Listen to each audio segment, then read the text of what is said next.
Hello सांग माने आशा करूछु आपण माने समस्ते भलरे थिबे। सांग माने मो सहित कथा हेबाकू चाहूथिले मु वीडियो मझिरे मो नंबर देइछि, मो नंबर नै मते कॉल करंतु, पूरा मजा मस्ती रे कथा हेबा। एही घटनाटी आमर जणे सब्सक्राइबर पठेइछंती, चालंतु एही सत घटना को आरंभ करिबा। मो नाम रोहन, मो बयस 23 वर्ष एवं मु देखिबाकू बहुत ही हैंडसम एवं स्मार्ट। जेउ झियो मध्य मते थरे देखिनिए तेबे देखुथिले ही रही जाए।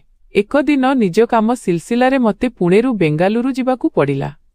एही सफर मो पाई बहुत जरूरी थिला, सेथिपाई मु एहार प्रस्तुति पूर्वरु ही करि सारिथिली। ट्रेन टिकेट मु पूरा 2 मास पूर्वरु ही बुक करि देइथिली, जाहा फलरे सफर आरामदायक हेबो। ट्रेन संध्या 7:00 टारे थिला एवं मु समय पूर्वरु स्टेशन पहुंची गली। जेमिति ही ट्रेन आसिला मु निज सीट रे जाई बसी गली। किछि समय परे ट्रेन धीरे धीरे भरिबाकू लागिला। प्रति कोच रे भीड़ बढ़िबारे लागिथिला। किछि लोक निज सीट रे जमी जाइथिले तो किछि छिड़ा होई ही जागा तलाश करिबारे लागिथिले। माहौल रे हालुका हालुका गरम एवं शब्द थिला। तेबे मो नजर जणे महिलांको उपरे पड़िला, जी भीड़ भितरु रास्ता बनेई मो आड़कू आसुथिले। से प्राय 50 वर्षर हेबे। तांको सहित 2 जण झियो थिले। 3 जण निज जागा तलाश करिबा आरंभ कले। मो पाखकू आसिले एवं मो सामना सीट रे बसीगले। महिलांको नाम निर्मला थिला। से विनम्र स्वभावर लागुथिले। तांको बड़ झियर नाम अंकिता थिला, जी प्राय 19 वर्षर थिला। से सालवार कुर्ता पिंधिथिला एवं निज लंबा केशकू सुंदर चुटीरे गुंथिथिला। तार सुंदरता मो नजरकू ता आड़कू टाणिबाकू लागिला। सेहिठारे तार सान भौणीर नाम पूजा थिला एवं से 16 वर्षर थिला। ट्रेन रे एते भीड़ थिला जे कोनोसी भी जागा देखा जाउथिला सेठी बसी जाउथिले। किछि तळे बसुथिले, बाथरूम पाखकू जाई बसुथिले एवं किछि ट्रेन द्वार पाखरे। गरम बहुत थिला कारण एहा मोई मास थिला। आंटी को बहुत गरम लागुथिला। से मते कहिले, पुओ कोन मु झरका आड़कू बसी पारिबी?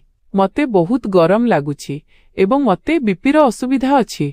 मते मध्य गरम लागुथिला, किंतु मु निज सीट काहाकू देबाकू चाहू नथिली। फेर मु टिके आगकू बढ़ी तांको पाखरे नेई करी देखिली तो अंकिता एवं पूजा अन्य पटे बसिथिले। मते लागिला जे तांको पाखरे बसिबाकू जागा मिली पारे। सेथिपाई मु कहिली, ठीक अछि आंटी, आपण एठारे बसी पारिबे एवं मु अंकिता पाखरे बसी जिबी। मु उठी अंकिता पाखकू आसीगली। एबे आमे दुहे जणे अन्यर पाखरे थिलु। ट्रेनर झटकारे आम शरीर जणे अन्यकू छुंथिला। मो शरीरर स्पर्शता शरीरकू हेउथिला, जेउथिरे से टिके असहज हेउथिला एवं निजकू टिके दूर करिबाकू चेष्टा करुथिला। किंतु भीड़ कारणरू से अधिक दूर जाई पारु नथिला। से बड़बड़ेइबा आरंभ कला। मम्मींकर तो किछि अलगा ही कथा होइथाए।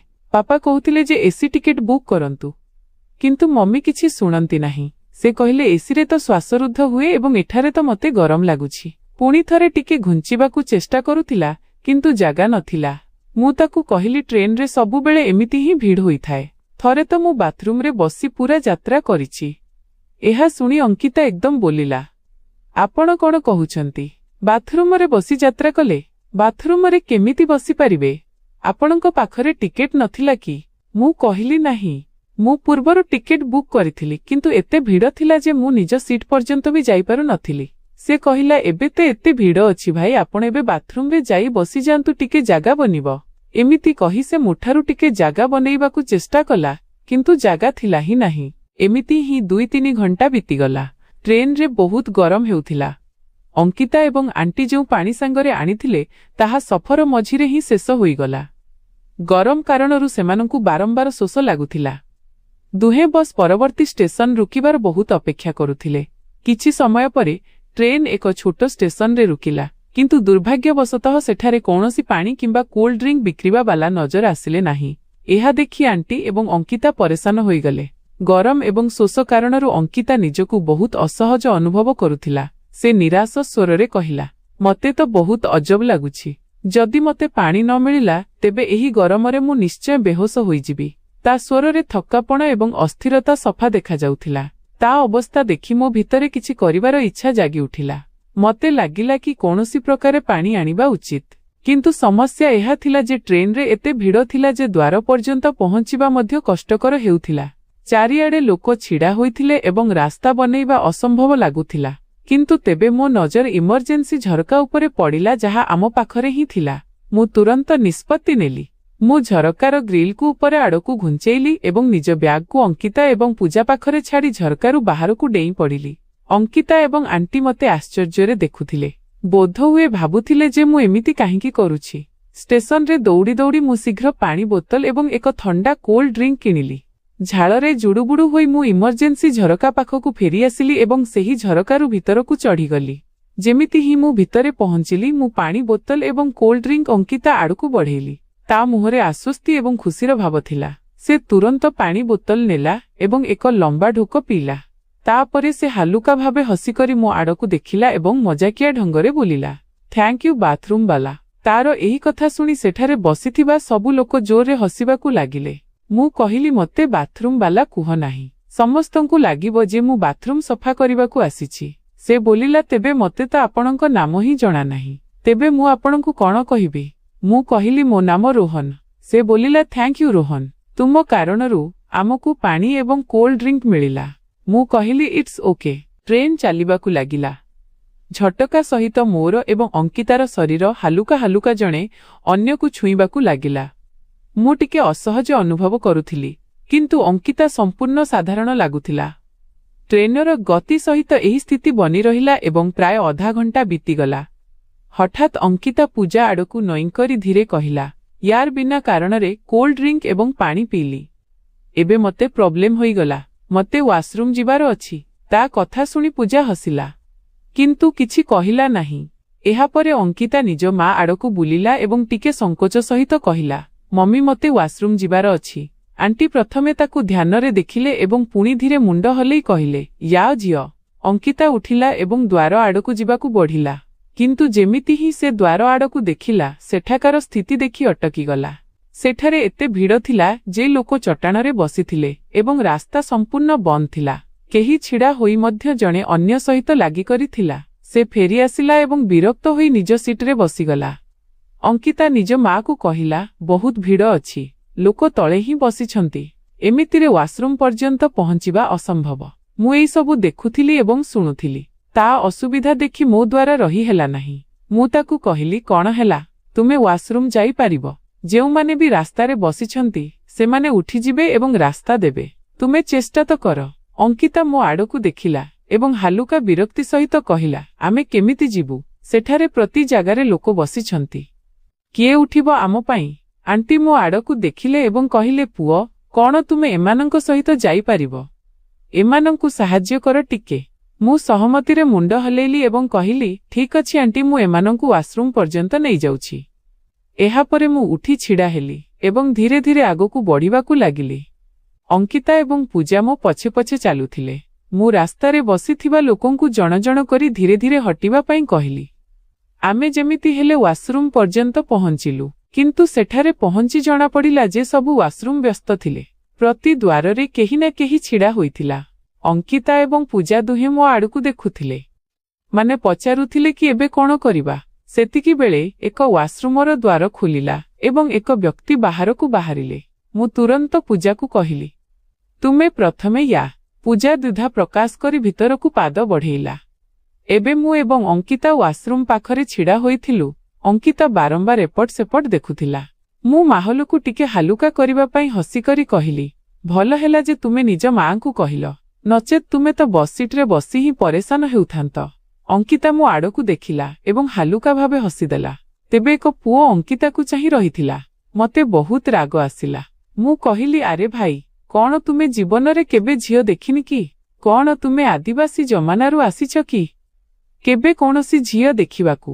ମୋର ଏହି କଥା ଶୁଣି ସେ ଅନ୍ୟ ଆଡ଼କୁ ଦେଖିବାକୁ ଲାଗିଲା। ଏହା ଶୁଣି ଅଙ୍କିତା ହସିବାକୁ ଲାଗିଲା।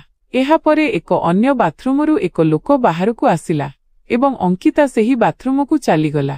ଯେବେ ଦୁଇ ଝିଅ ଫେରି ଆସିଲେ, ତେବେ ଆମେ ତିନିଜଣ ଫେର ନିଜ ସିଟ୍ରେ ବସିଗଲୁ। ଫେରି ଆସିବାରେ ଅଙ୍କିତା ନିଜ ମାଆକୁ କହିଲା, ମମି, ଯଦି ରୋହନ ନଥାନ୍ତା ତେବେ ଆମେ ସେଠା ପର୍ଯ୍ୟନ୍ତ ପହଞ୍ଚି ହିଁ ପାରିନଥାନ୍ତୁ। ସେ କେତେ ମେହନତରେ ଜାଗା ବନେଇଲା ଏବଂ ଆମକୁ ସେଠା ପର୍ଯ୍ୟନ୍ତ ନେଇକରି ଗଲା। ରାତିର 9:00 ବାଜି ସାରିଥିଲା। ଧୀରେ ଧୀରେ ଲୋକ ନିଜ ଖାଇବା ଡବା ବାହାର କରିବାକୁ ଲାଗିଲେ। ଚାରିଆଡ଼େ ଖାଇବାର ବାସ୍ନା ଖେଳି ଯାଇଥିଲା, ଯାହା ଭୋକକୁ ଆହୁରି ବଢ଼ାଉଥିଲା। ଅଙ୍କିତା, ଆଣ୍ଟି ଏବଂ ପୂଜା ମଧ୍ୟ ନିଜ ବ୍ୟାଗ ଖୋଲିଲେ ଏବଂ ସେଥିରୁ ଡବା ବାହାର କରିବାକୁ ଲାଗିଲେ। ତାଙ୍କ ଖାଇବାରେ ପରିବା ବାସୁଥିଲା। ଯେମିତି ହିଁ ସେମାନେ ଖାଇବା ପ୍ରସ୍ତୁତି ଆରମ୍ଭ କଲେ, ଅଙ୍କିତା ମୋ ଆଡ଼କୁ ଦେଖିଲା ଏବଂ ହସିକରି କହିଲା, ରୋହନ, ତୁମେ ଝରକା ପାଖକୁ ଯାଇ ବସ ଏବଂ ମୋ ମମ୍ମିଙ୍କୁ ଏଠାକୁ ଆସିବାକୁ ଦିଅ। ମୁଁ ତା କଥା ଶୁଣିଲି ଏବଂ ବିନା କୌଣସି ଦ୍ୱିଧାରେ ଝରକା ପାଖକୁ ଯାଇ ବସିଗଲି। ଆଣ୍ଟି ମୋ ସ୍ଥାନରେ ଆସି ଆରାମରେ ବସିଗଲେ। ଏବେ ତିନିଜଣ ମିଶି ଖାଇବାକୁ ଲାଗିଲେ। ଅଙ୍କିତାର ହସମୁଖ ଚେହେରା ଏବଂ ପୂଜାର ଚଞ୍ଚଳତା ଏହି ମୁହୂର୍ତ୍ତକୁ ଆହୁରି ସୁଖଦ କରୁଥିଲା। ଯେବେ ସେମାନେ ଖାଇବାରେ ବ୍ୟସ୍ତ ଥିଲେ, ତେବେ ହଠାତ୍ ଅଙ୍କିତା ମୋ ଆଡ଼କୁ ବୁଲି ପଚାରିଲା, ରୋହନ, ତୁମେ ଖାଇବା ପାଇଁ କିଛି ଆଣିଛ କି? ତା ପ୍ରଶ୍ନ ଶୁଣି ମୁଁ ଟିକେ ସଂକୋଚରେ ପଡ଼ିଗଲି। ମୁଁ ହାଲୁକା ହସ ସହିତ କହିଲି, ନାହିଁ ନାହିଁ ଆଣ୍ଟି, ଆପଣମାନେ ଖାଇନିଅନ୍ତୁ, ମୁଁ ଠିକ୍ ଅଛି।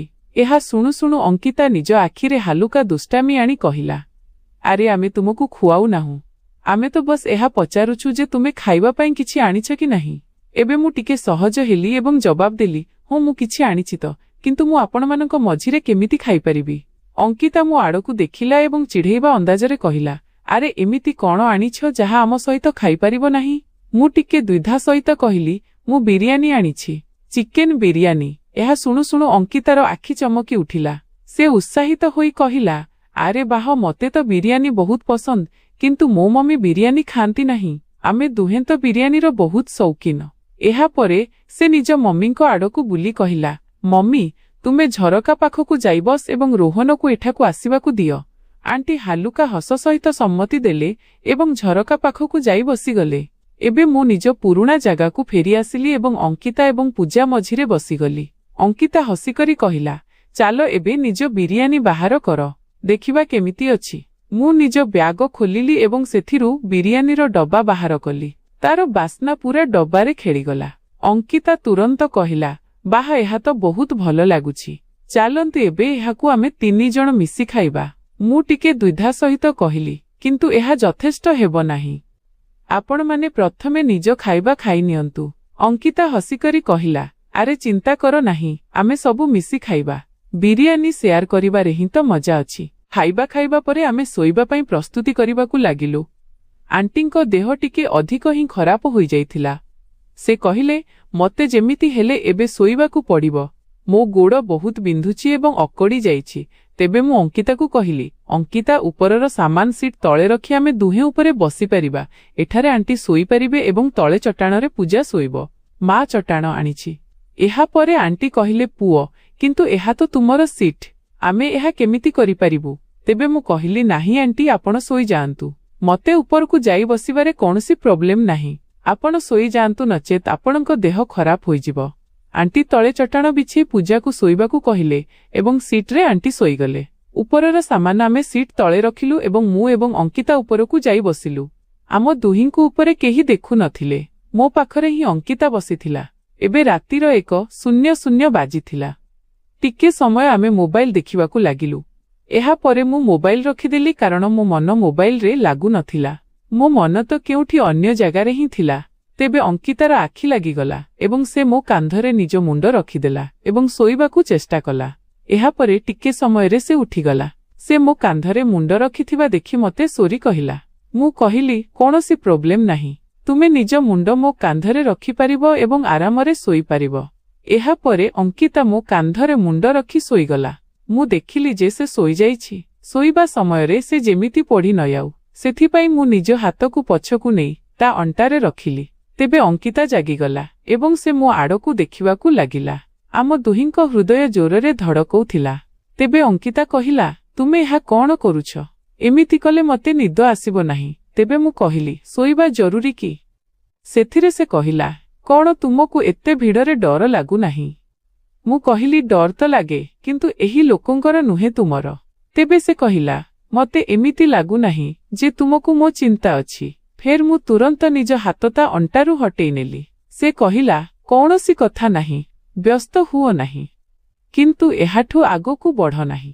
ଏହାପରେ ସେ ନିଜେ ମୋ ହାତକୁ ଧରି ନିଜ ଅଣ୍ଟାରେ ରଖିଲା ଏବଂ ବୋଲିଲା, ଥ୍ୟାଙ୍କ ୟୁ ମତେ ସହାରା ଦେବା ପାଇଁ, ନଚେତ୍ ମୁଁ ପଡ଼ିଯାଇଥାନ୍ତି। ସବୁ ଲୋକ ଶୋଇଯାଇଥିଲେ କିନ୍ତୁ ଆମେ ଦୁହେଁ ହିଁ ଜାଗିଥିଲୁ ଏବଂ ପରସ୍ପର ମଧ୍ୟରେ କଥା ହେଉଥିଲୁ। ସେ ମତେ ପଚାରିବା ଆରମ୍ଭ କଲା ଯେ ମୁଁ କ'ଣ କରେ, କେଉଁଠି ରହେ, ମୋର ଶିକ୍ଷା କେତେ, ଘରେ କିଏ କିଏ ଅଛନ୍ତି, ମୁଁ କେତେ ରୋଜଗାର କରେ। ଏହାପରେ ଧୀରେ ଧୀରେ ଆମର ପ୍ରେମର କଥା ମଧ୍ୟ ଆରମ୍ଭ ହୋଇଗଲା। ଆମ ଦୁହିଁଙ୍କ ମନରେ ଜଣେ ଅନ୍ୟ ପାଇଁ ଭାବନା ଜାଗ୍ରତ ହେବାକୁ ଲାଗିଲା। କଥା ହେଉ ହେଉ ହଠାତ୍ ଆଣ୍ଟି ଉଠି ଉପରକୁ ଦେଖିଲେ। ଯେବେ ସେ ଆମକୁ କଥା ହେଉଥିବା ଦେଖିଲେ ତେବେ ଅଙ୍କିତା ତୁରନ୍ତ ଶୋଇବାର ନାଟକ କରିବାକୁ ଲାଗିଲା। ତେବେ ଆଣ୍ଟି କହିଲେ, ଅଙ୍କିତା ତୁମେ ତଳକୁ ଆସି ଶୋ, ମୁଁ ବସୁଛି। ତେବେ ମୁଁ କହିଲି, ନାହିଁ ଆଣ୍ଟି, ଆପଣ ଶୋଇଯାଆନ୍ତୁ, ନଚେତ୍ ଆପଣଙ୍କ ଦେହ ଖରାପ ହୋଇଯିବ। ଏହାପରେ ମୁଁ ଟିକେ ଅଙ୍କିତାଠାରୁ ଦୂରେଇ ଗଲି। ଫେର ଆଣ୍ଟି ପୁଣି ଥରେ ଶୋଇଗଲେ। ମତେ ଏହା ଅନୁଭବ ହେଉନଥିଲା ଯେ ଅଙ୍କିତା ମୋଠାରୁ ଦୂରକୁ ଯାଉ।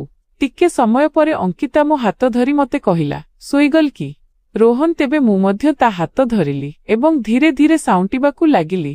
ଫେର ମୁଁ କହିଲି, ଏତେ ସୁନ୍ଦର ଝିଅ ପାଖରେ ବସି ଶୋଇବାକୁ ମନ କେମିତି କରିବ? ତେବେ ସେ ହାଲୁକା ହସ ଦେଲା ଏବଂ ଲାଜ କରି ତଳକୁ ଦେଖିବାକୁ ଲାଗିଲା। ଆମକୁ ଏବେ ବହୁତ ଶୀତ ଲାଗୁଥିଲା। ମୁଁ ନିଜ ବ୍ୟାଗରୁ ଚାଦର ବାହାର କରି ଆମେ ଦୁହେଁ ଏକାଠି ଏକା ଚାଦର ନେଲୁ। ଆମ ଦୁହିଁଙ୍କୁ ନିଦ ଆସୁନଥିଲା। କେବେ ମୁଁ ତାକୁ ଦେଖୁଥିଲି ତ କେବେ ସେ ମୋତେ ଦେଖୁଥିଲା। ଫେର ଧୀରେ ଧୀରେ ମୁଁ ନିଜ ହାତ ତା ଅଣ୍ଟାରେ ରଖିଲି। ତାକୁ ମଧ୍ୟ ଏହି ସବୁ ଭଲ ଲାଗୁଥିଲା। ତାପରେ ଆମେ ଦୁହେଁ ଚାଦରରେ ନ ଜାଣି କେତେ କଣ ଅଯଥା କଥା କରିବାକୁ ଲାଗିଲୁ। ଆମ ଦୁହିଁଙ୍କ ମନରେ ଜଣେ ଅନ୍ୟ ପାଇଁ ବହୁତ ସ୍ନେହ ହୋଇଯାଇଥିଲା। ସାରା ରାତି ନିଦ ଆସିଲା ନାହିଁ। ସକାଳର 7:00 ବାଜି ସାରିଥିଲା ଏବଂ ଟ୍ରେନ୍ ପରବର୍ତ୍ତୀ ଷ୍ଟେସନରେ ଆସି ରୁକିଲା। ଯେମିତି ହିଁ ଟ୍ରେନ୍ ରୁକିଲା, ମୁଁ ଏବଂ ଅଙ୍କିତା ନିଜ ନିଜ ସ୍ଥାନରୁ ଅଲଗା ହୋଇ ଦୂରରେ ବସିଗଲୁ। ମୁଁ ନିଜ ଚାଦର ଘୋଡ଼େଇ ହେଲି, ଯେବେ କି ଅଙ୍କିତା ଅନ୍ୟ ପଟକୁ ଯାଇ ବସିଗଲା। ଆଣ୍ଟି ଯେବେ ଉଠିଲେ ତେବେ ସେ ଦେଖିଲେ ଯେ ଆମେ ଦୁହେଁ ଜଣେ ଅନ୍ୟଠାରୁ ଦୂରେଇବାକୁ ଚେଷ୍ଟା କରିଛୁ। ସେ ଅଙ୍କିତାକୁ ଦେଖିଲେ ଯେ ଶୋଇବାର ନାଟକ କରୁଥିଲା। ଆଣ୍ଟି ତାକୁ ହାଲୁକା ଭାବେ ହଲେଇ କହିଲେ, ଝିଅ ଚାଲ ବାଥରୁମରେ ଫ୍ରେଶ ହୋଇଯିବା। ଏବେ ଯିବା ତ ଆରାମରେ ହୋଇଯିବ, ନଚେତ ଟିକେ ସମୟ ପରେ ବହୁତ ଭିଡ଼ ହୋଇଯିବ। ଅଙ୍କିତା ମନ ମାରି ଉଠିଲା। ଫେର ଆଣ୍ଟି ମୋ ଆଡ଼କୁ ଦେଖି କହିଲେ, ରୋହନ ତୁମେ ମଧ୍ୟ ଉଠିଯାଅ ଏବଂ ଫ୍ରେଶ ହୋଇଯାଅ। ମୁଁ ତୁରନ୍ତ ଚାଦର ହଟେଇଲି ଏବଂ ତାଙ୍କ ସହିତ ଚାଲିଲି। ଆମେ ତିନିଜଣ ଜଣ ଜଣ କରି ବାଥରୁମରେ ଯାଇ ଫ୍ରେଶ ହୋଇଗଲୁ। ଏହାପରେ ଆମେ ଷ୍ଟେସନରେ ଓହ୍ଲାଇ ପାଖର ଷ୍ଟଲରୁ ଚା ଏବଂ ଜଳଖିଆ ନେଲୁ। ଆମେ ସାଙ୍ଗ ହୋଇ ବସି ଜଳଖିଆ କଲୁ। ସେହି ସମୟରେ ମଧ୍ୟ ଆମ କଥାବାର୍ତ୍ତାରେ ହସ ମଜାକର ସିଲସିଲା ଚାଲୁ ରହିଲା। ଜଳଖିଆ କରିବା ପରେ ଆମେ ଫେର ଟ୍ରେନରେ ଆସି ବସିଗଲୁ। ଟ୍ରେନ୍ ଧୀରେ ଧୀରେ ଷ୍ଟେସନରୁ ଆଗକୁ ବଢ଼ିବାକୁ ଲାଗିଲା। ଦିନ ସାରାର ସଫର ଏମିତି ହିଁ ଚାଲୁ ରହିଲା। ଆମେ ତିନିଜଣ ସାଙ୍ଗରେ ଖାଇବା ଖାଇଲୁ ଏବଂ ଜଣେ ଅନ୍ୟର କମ୍ପାନୀର ଆନନ୍ଦ ନେଲୁ। କିନ୍ତୁ ସନ୍ଧ୍ୟାର ପ୍ରାୟ 4:00ଟାରେ ହଠାତ୍ ଟ୍ରେନ୍ ରୁକିଗଲା। ପ୍ରଥମେ ତ ଆମକୁ ଲାଗିଲା ଯେ ଏହା କୌଣସି ସାଧାରଣ ବାଧା ଏବଂ ଟ୍ରେନ୍ ଶୀଘ୍ର ଚାଲିବାକୁ ଲାଗିବ। କିନ୍ତୁ ବହୁତ ସମୟ ଅପେକ୍ଷା କରିବା ପରେ ମଧ୍ୟ ଟ୍ରେନ୍ ହଲିଲା ନାହିଁ। ଟିକେ ସମୟ ପରେ ଟିଟି ଝରକା ପାଖକୁ ଆସିଲେ ଏବଂ ଆମକୁ କହିଲେ, ଟ୍ରେନ୍ 3 ଘଣ୍ଟା ପାଇଁ ରୁକି ରହିବ। ଇଞ୍ଜିନରେ କିଛି ଯାନ୍ତ୍ରିକ ତ୍ରୁଟି ହୋଇଯାଇଛି ଯାହାକୁ ଠିକ୍ କରାଯାଉଛି। ଏହା ଶୁଣି ଆମେ ସମସ୍ତେ ନିରାଶ ହୋଇଗଲୁ। ଏବେ ଟ୍ରେନ୍ରେ ବସି ବସି ବିରକ୍ତ ଲାଗିଲା। କୌଣସି ବି ଯାତ୍ରୀ ନିଜ ଜାଗାରୁ ଉଠୁନଥିଲେ। ଟ୍ରେନ୍ରେ ଭିଡ଼ ପୂର୍ବ ପରି ହିଁ ରହିଥିଲା।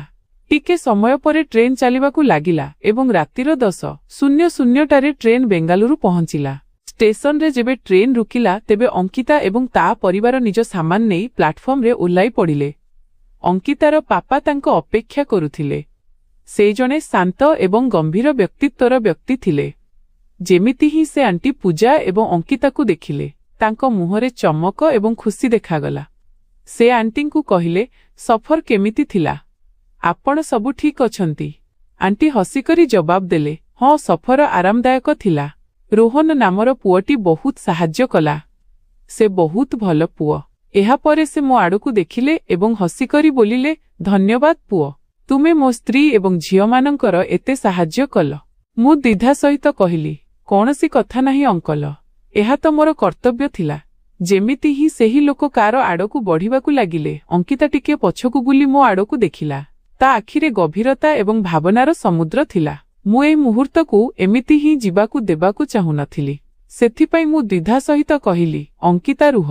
ଅଙ୍କିତା କ୍ଷଣିକ ପାଇଁ ଅଟକିଲା ଏବଂ ବୁଲିକରି ମୋ ଆଡ଼କୁ ଦେଖିବାକୁ ଲାଗିଲା। ମୁଁ ନିଜ ଫୋନ୍ ବାହାର କଲି ଏବଂ କହିଲି, ତୁମ ନମ୍ବର ଦେଇଦିଅ, କଥା ହେଉଥିବା। ସେ ହସିଲା ଏବଂ ନିଜ ନମ୍ବର ମୋତେ ଦେଲା।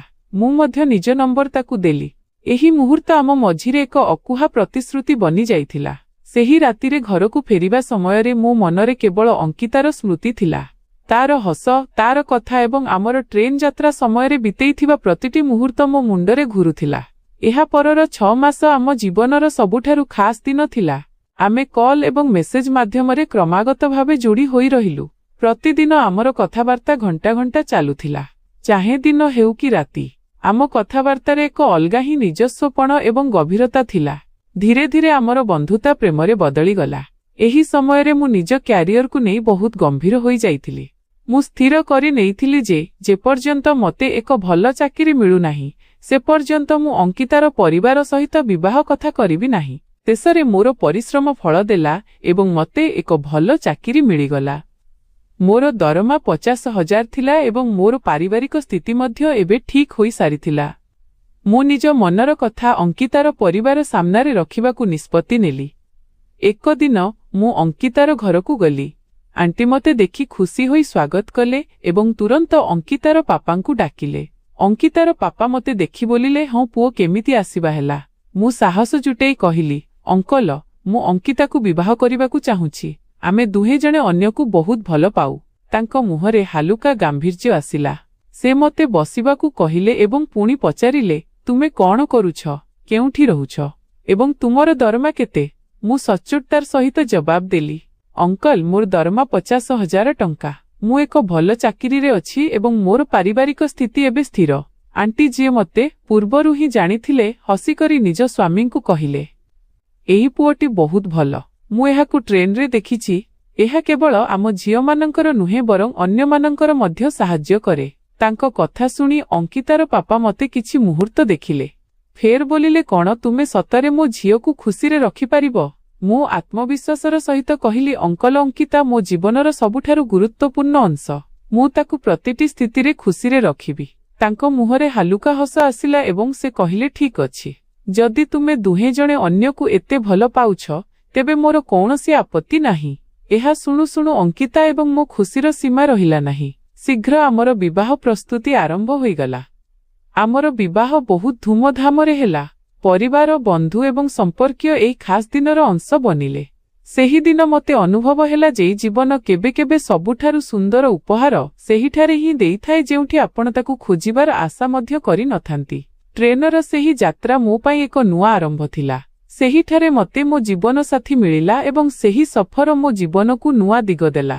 ଏବେ ଆମେ ଦୁହେଁ ଖୁସି ଖୁସି ନିଜ ଜୀବନ ବିତାଉଛୁ ଏବଂ ପ୍ରତିଦିନ ସେହି ଯାତ୍ରାକୁ ମନେ ପକେଇ ହସୁଛୁ। ତେବେ ବନ୍ଧୁଗଣ, ଆପଣଙ୍କୁ ଏହି କାହାଣୀ କେମିତି ଲାଗିଲା? କମେଣ୍ଟ କରି ନିଶ୍ଚୟ ଜଣାନ୍ତୁ।